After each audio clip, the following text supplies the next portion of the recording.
मैं क्या बता रही थी, वो सब खुद ही पता नहीं क्या समझ गए, और वैसे भी आपने मेरे हाथों पर जो निशान दिए हैं, उनसे सब वही समझ रहे थे। जाह्नवी ने भी मुंह बनाते हुए कहा। जाह्नवी की बात पर सिद्धार्थ को गुस्सा आ गया। उसने जाह्नवी के कंधों को कसकर पकड़ा और उसे झकझोरते हुए कहा, देखो, ज्यादा ओवर स्मार्ट बनने की कोशिश मत करो। ये घर मेरा है, यहाँ की हर चीज पर मेरा हक है। मेरी पर्सनल लाइफ में इंटरफेयर करने की कोशिश मत करना। कोई मायने नहीं रखती हो तुम मेरी जिंदगी में। तुम सिर्फ नाम के लिए बीवी हो मेरी। इनफैक्ट मेरी नजरों में तुम मेरी मिस्ट्रेस से ज्यादा कुछ नहीं हो। इस बात को कान खोल कर सुन लो। इतना बोलकर सिद्धार्थ ऑफिस के लिए रेडी होने चला गया। सिद्धार्थ की इतनी घटिया बातें सुनकर जाह्नवी की आंखें नम हो गई। जाह्नवी यही सोच रही थी कि सिद्धार्थ ने मॉल में उसके साथ बदतमीजी की, और जब जाह्नवी ने उसका साथ ना देकर उसका विरोध किया, तो उसने उसके घर वालों को मारने की धमकी दी और उन्हें धोखे में रखकर उससे शादी की। और अब इतनी घटिया बातें सुनकर जाह्नवी की आंखें बहने लगी। तभी सिद्धार्थ रूम में आया और उसने एक नजर जाह्नवी को देखा, जिसका चेहरा उदास या मुरझाया हुआ बिल्कुल भी नहीं लगा रहा था। जाह्नवी ने एक नजर सिद्धार्थ को देखा और नीचे चली गई। जाह्नवी को नॉर्मली जाते देख सिद्धार्थ ने दांत पीसते हुए कहा, अपनी बीवी का हक तो कभी नहीं दूंगा तुम्हें। मेरे लिए तुम एक नफरत से ज्यादा कुछ नहीं हो। और नीचे चला गया। सिद्धार्थ को जाता देख आराधना जी ने पूछा, कहाँ जा रहे हो सिद्धार्थ? सिद्धार्थ ने बिना उनकी तरफ देखे कहा, एक अर्जेंट मीटिंग में मॉम। शाम से पहले आ जाना सिद्धार्थ। Yes mom. एक काले बैकग्राउंड वाले रूम में सिद्धार्थ किसी राजा की तरह बैठा हुआ था। उसके सामने एक बेहद बुरी हालत में एक आदमी था, जिसकी हालत देखकर लग रहा था जैसे किसी उसे बहुत मारा है। तो मिस्टर रणवीर खन्ना, सोचो अगर तुम्हारी बेटी मेरे बॉडीगार्ड्स की मिस्ट्रेस बन जाए तो। वैसे भी उन्हें अपनी नीड्स पूरी करने के लिए एक लकड़ी चाहिए। मुझे लगता है तुम्हारी लड़की बेस्ट रहेगी। नहीं मिस्टर भारद्वाज, ऐसा मत करिए। इन सब में मेरी बेटी की कोई गलती नहीं है। मैं तो आपका ही टेंडर पास करने वाला था, पर मुझे उस नितिन रावत ने जबरदस्ती अपना टेंडर पास करने के लिए कहा। उसने कहा कि अगर मैंने आपका टेंडर पास किया तो वो मेरी बीवी और बच्चों को जान से मार देगा। आप ही बताएं मैं क्या करूं? मैं क्या करूं? चुपचाप मेरे टेंडर को पास कर दो। और रही बात तुम्हारे बीवी बच्चों की, तो उनको कुछ नहीं होगा, इस बात की गारंटी मैं लेता हूँ।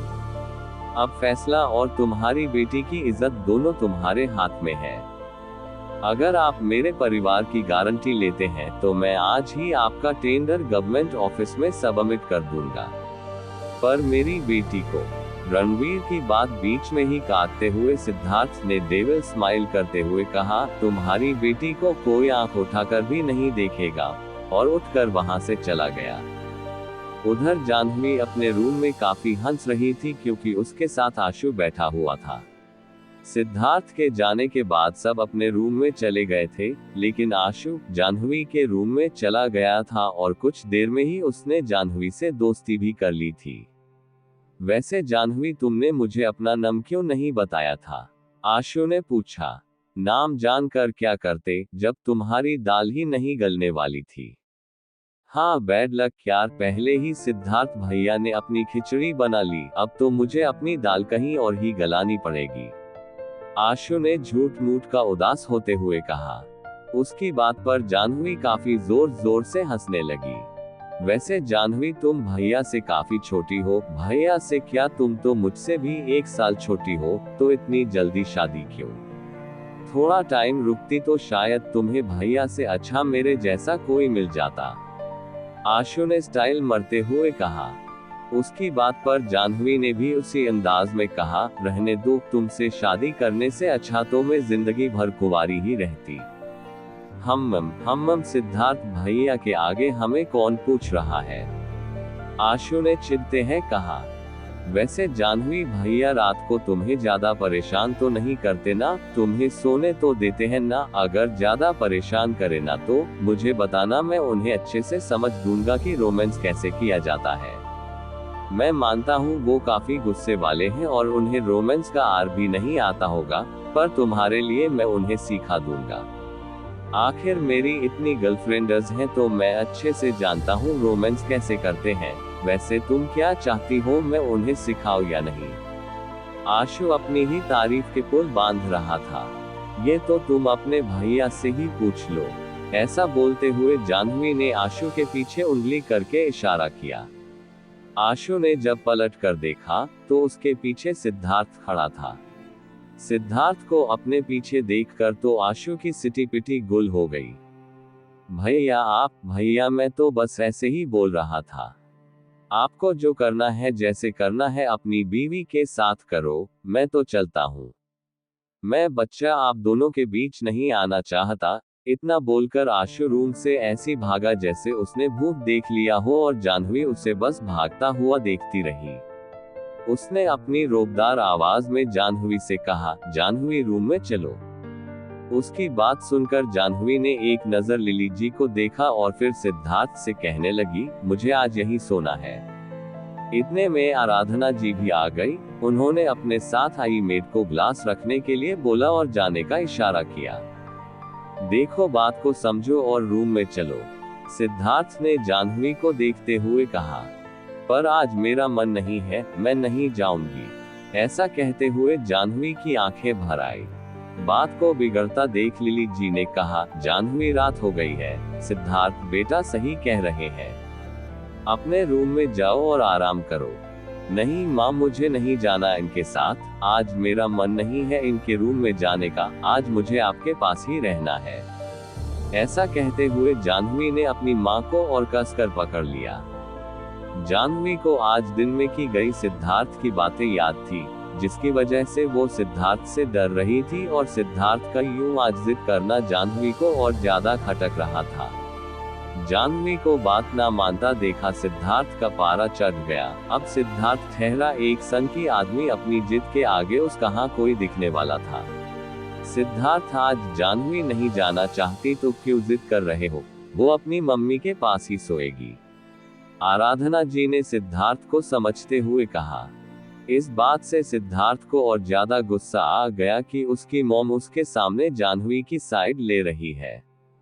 उसने एक नजर गुस्से जाह्नवी को देखा और आराधना जी को देखकर बोला, नो मॉम, और जाह्नवी का हाथ पकड़कर उसे अपने साथ ले जाने लगा। जाह्नवी भी अपनी मां के सामने ऐसा नहीं दिखना चाहती थी कि उन दोनों के बीच कुछ ठीक नहीं है। मां मुझे याद आया आज सिद्धार्थ को कुछ काम था मुझसे, मैं ही भूल गई थी। जाह्नवी ने झूठी हंसी हंसते हुए अपनी मां से कहा और सिद्धार्थ को देखने लगी। सिद्धार्थ ने एक नजर जाह्नवी को देखा और तेज कदमों से उसे अपने साथ ले जाने लगा, पर लिली जी को कहीं ना कहीं सिद्धार्थ का ये बिहेवियर खटक गया था। तभी आराधना जी ने उनके कंधों पर हाथ रखा, जैसे उन्हें कह रही हो सब ठीक है। आराधना जी को भी सिद्धार्थ पर काफी गुस्सा आया था, पर वो अच्छे से जानती थी कि सिद्धार्थ कितना जिद्दी है। उधर सिद्धार्थ ने जाह्नवी को रूम में जाकर बेड पर पटक दिया और रूम का डोर लॉक कर दिया। जाह्नवी आज सिद्धार्थ से डर रही थी, लेकिन उसने अपने डर को अपने फेस पर आने नहीं दिया। सिद्धार्थ डोर बंद करके उसके पास आया और गुस्से में बोला, आज के बाद तुमने मेरी कोई भी बात काटी तो मुझसे बुरा ना कोई है और ना कोई होगा, और लैपटॉप लेकर अपना काम करने लगा। जाह्नवी भी धीरे से बेड से उठी और अपने कपड़े चेंज करके बाहर आ गई। वो इधर उधर घूमकर रूम का बिखरा सामान ठीक कर रही थी, जिससे उसकी चूड़ियां और पायल काफी शोर कर थी। सिद्धार्थ इससे काफी इरिटेट हो गया। अपनी चूड़ियां और पायल अभी के अभी निकालो, सिद्धार्थ ने ऑर्डर देते हुए कहा। नई दुल्हन की चूड़ियां और पायल नहीं निकालती, जाह्नवी ने बेड पर बैठते हुए कहा।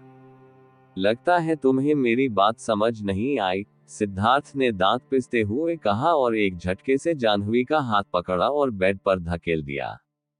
इस वक्त सिद्धार्थ जाह्नवी के ऊपर था। इस समय वो किसी राक्षस से कम नहीं लग रहा था। उसने जाह्नवी के हाथ को काफी तेज बेड में प्रेस किया, जिससे जाह्नवी की चूड़ियां चटकने लगी और चूड़ियों के कई टुकड़े जाह्नवी को चुभ गए। नहीं उतारोगी? कोई नहीं, अब मैं अपने तरीके से उतारूंगा। और अब रो या चीखो, मुझे कोई फर्क नहीं पड़ता। सिद्धार्थ ऐसा बोलते हुए काफी भयंकर लग रहा था। उसने जाह्नवी की कलाई को और तेज दबाया। ये क्या कर रहे हो आप? आह, छोड़िए मुझे, मुझे दर्द हो रहा है। आह, मुझे कांच चुभ रहे हैं। जाह्नवी ने नम आंखों से कहा। तुम्हें छोड़ दूं? कभी नहीं, अभी मेरा बदला पूरा नहीं हुआ है। और क्या बोला तुमने? दर्द हो रहा है? तो मुझे तुम्हें दर्द में देखकर सुकून मिल रहा है। मैं भी कई दिनों तक ऐसे ही दर्द में था। तुमने मेरे ईगो को हट करके अच्छा नहीं किया। जाह्नवी की आंखों से अब आंसू बहने लगे थे। उसकी कलाइयों में अब काफी दर्द हो रहा था, पर सिद्धार्थ की पकड़ उस पे कसते ही जा रही थी। जाह्नवी ने नम आंखों से उसे देखा तो सिद्धार्थ की नजरें भी उसकी भीगी आंखों से मिली और एक बार फिर जाह्नवी की मासूमियत ने सिद्धार्थ को पिघला दिया। जाह्नवी ने अब अपनी आंखें काफी तेज मिचली थी। वो इस दर्द को सहन करने की कोशिश कर रही थी। सिद्धार्थ ने एकदम से अपनी पकड़ ढीली की और जाह्नवी के ऊपर से हट गया। उसके हाथ में भी काफी कांच चुभ गए थे। उसने एकदम से जाह्नवी के पैर पकड़े और खींचकर उसकी पायल उतार कर दूर फेंक दी और अपने काम में लग गया। जाह्नवी बेड से उठी और बाथरूम में चली गई। उसने अपने कपड़े ठीक किए और अपने हाथ के कटों को देखा। उसने अपने हाथों में लगे कांच को वहीं निकाल दिया। उसकी सारी चूड़ियां चटक चुकी थी। उसने अपना फेस वॉश किया और रूम में आ गई। उसने अपना पिलो और ब्लैंकेट उठाया और चुपचाप सोफे पर जाकर सो गई। सिद्धार्थ ने उसे एक नजर देखा, फिर से अपने काम में लग गया। रात के करीब 2 बजे सिद्धार्थ का काम कंप्लीट हुआ। तब वो उठा और ब्लैंकेट लिया और सोने के लिए बेड पर जाने लगा। अचानक ही उसकी नजर जाह्नवी पर चली गई। जाह्नवी का चेहरा आज मुरझाया हुआ लग रहा था। उसके गालों पर आंसुओं के निशान दिख रहे थे। सिद्धार्थ को पता चल गया था जाह्नवी रोई है। जाह्नवी को देखकर उसने एक डेविल स्माइल की और अपने बेड पर जाकर सो गया। अगली सुबह सिद्धार्थ की आंख खुली तो उसे बाथरूम से पानी गिरने की आवाज आई। सिद्धार्थ उठा और अपने रूम की बालकनी में चला गया। जाह्नवी ने देखा, जब बाथरूम का डोर ओपन करके देखा तो उसे बेड पर सिद्धार्थ नहीं दिखा। तो जाह्नवी रूम के बाहर आ गई। उसने सिर्फ पिंक कलर का टॉवल लपेट रखा था और बालों को भी एक टॉवल से लपेट रखा था। उसने रूम में आकर बालों से टॉवल निकाल दिया और अपनी उंगलियों से बाल सुझाने लगी। जाह्नवी का फेस बालकनी के डोर की तरफ था। जाह्नवी अपने बालों को सुझाने में लगी थी कि सिद्धार्थ एकदम से बालकनी से रूम में आ गया। दोनों ने एक साथ एक दूसरे को देखा। आप यही हो?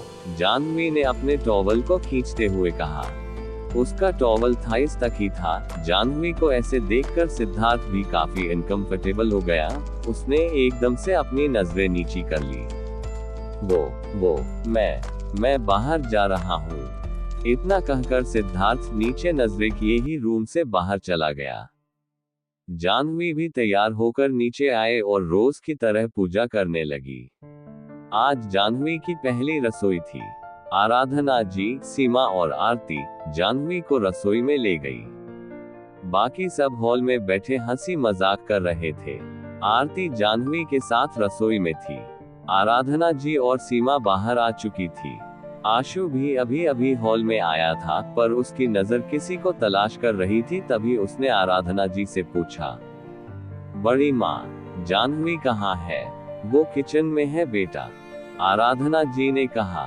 आशु, जाह्नवी तुम्हारी भाभी लगती है, सीमा ने कहा। Yes mom, I know, but Jahnavi मुझसे छोटी है एंड वी आर फ्रेंड्स, तो ये भाभी वगैरह मैं नहीं बोलने वाला। ओके, जो बोलना है बोलो, पर सिद्धार्थ का सोच लेना। काफी पॉजिटिव है वो जाह्नवी के लिए, आराधना जी ने हंसते हुए कहा। उनकी बात पर आशु ने उदास होने की एक्टिंग करते हुए कहा, हाँ बड़ी माँ। सिद्धार्थ भाई लक्की निकलने ना, वरना जाह्नवी से तो मैं ही शादी करता, पर क्या करे वो देर से मिली। उसकी बात पर सब हंसने लगे। कोई बात नहीं, तुम्हारी भी शादी जल्दी कर देंगे। आराधना जी ने कहा। उनकी बात पर आशु ने भी स्टाइल मारते हुए कहा, हाँ हाँ, अगर जाह्नवी से करवा रहे हो तो मैं अभी शादी करने के लिए तैयार हूँ। इस छोरे की सुई तो छोटी बहू पर ही अटक गई है। सिद्धार्थ की दादी ने कहा। उनकी बात पर सब काफी जोर जोर से हंसने लगे। थोड़ी ही देर में सब ब्रेकफास्ट करने लगे। जाह्नवी ने आज इंडियन फूड बनाया था।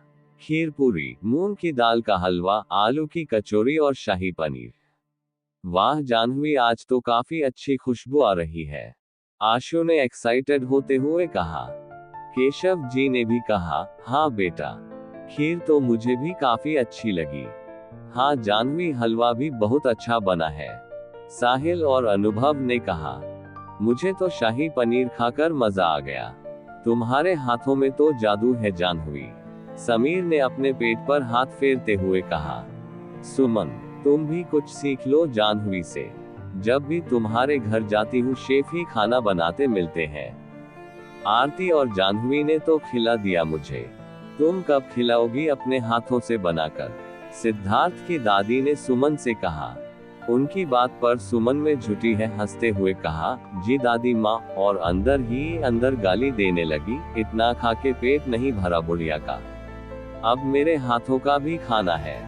अच्छे से जानती है बुढ़िया कि मुझे खाना बनाना नहीं आता, फिर भी सबके सामने जाहिर करेगी। जाह्नवी, तुम कुछ नहीं खाओगी, तुमने ही बनाया है और तुम ही नहीं खा रही, आशु ने कहा। नहीं, वो अभी सिद्धार्थ ने ब्रेकफास्ट नहीं किया, वो कर ले फिर करूंगी। जाह्नवी बेटा, अपना और सिद्धार्थ का ब्रेकफास्ट रूम में ले जाओ।